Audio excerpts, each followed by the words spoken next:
Hi guys! So, luto tayo ng ating dinner which is pritong daing and chop suey.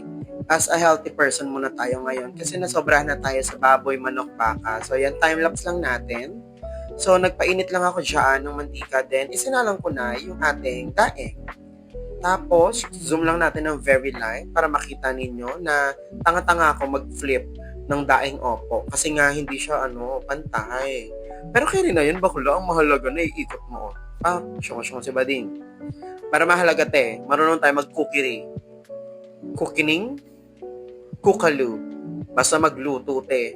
Ayan. Tapos kapag medyo cremated na yung ating isda, oo, bonggahan mo pa ng bonggahan. Tapos, ito na magiging itsura niya.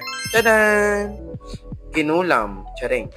So, after ko magprito, nilagay ko na agad yung chop suey. Hindi ko na siya nilagyan ng bawang sibuyas kasi hindi pa ako nakakabili since kakalipat ko nga lang ng apartment, no? So, nilagay ko lang dyan yung ating chop suey.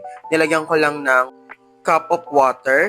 Tapos, nilagyan ko ng konting pepper, konting salt, konting toyo. Tapos, syempre, kumuha din tayo ng magic sarap kasi masarap tayo. So, yan, pakuluin lang natin yung ating gulay. Kulo-kulo lang naman tong chop suey. Very madali lang to. Yan. Tapos pagluto na, lagyan naman natin ng slurry.